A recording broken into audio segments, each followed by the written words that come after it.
school, if I could go use the bathroom. Walking to use the bathroom, because inside the school building you don't have like the bathrooms, they're like usually somewhere separate. When I'm walking to use the bathroom, that's when the earthquake happened. And when I'm walking back, if you guys ever seen when they're like imploding a building, they're like destroying it, that was the scene. You would just watch that whole building, it's almost as if the ground opened up and it went through the ground, and you hear screams for 10, 15 seconds, and it was the quietest thing ever. But I was outside that building. So, still to this day, the government knows me as the sole person to actually make it and survive that whole school. So from there, just running around, figuring out what's going on. As a 10 years old, what do you do? Like in less than 10 seconds, pretty much everything around you just crumbles to the ground. So I lived in a place where my house wasn't too far away from the school, so the first thing I did, I ran over to my house, figuring out if my parents had a chance. And my house, where I grew up on, was just crumbled through the ground. And that's where I actually fell in love with running. Because all I did that night was just running around, because no one knows what to do. When you're in a city, it's very built to where everything goes up, and it's very like close-knit, and everything just like clamps in, and people just were like dying right and left.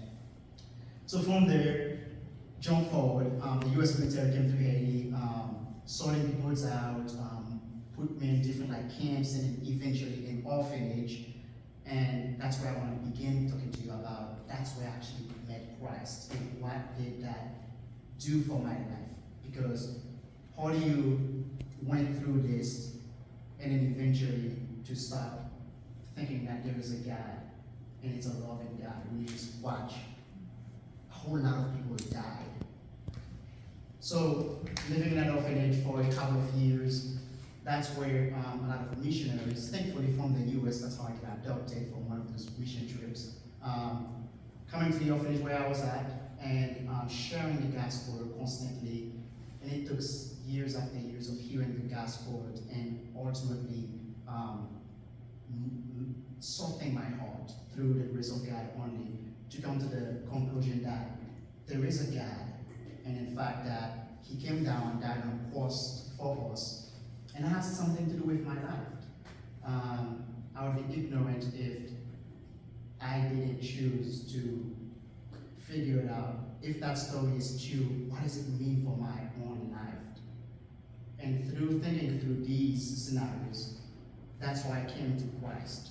And it's not because He saved me from the earthquake, not because that too, but it's not because I was lucky, but it's because through my anger, He met me and gave me a new hope in a most unlikely way you would expect someone to actually meet Christ. And the reason I want to share that with you guys is that you all have your story of faith, that every day you see people that you want to share it with. And I want to encourage you to really always think about what is the thing that actually make you a Christian. It's not because you grew up where your parents or you go to church for your whole life, but it's based on a time that you realize there is a God that loves you, and ultimately you want to pursue a relationship with that God. And it has to do everything with how you live and how you translate that to others. Because not only when you realize that truth, God wants you to help multiply that truth as well.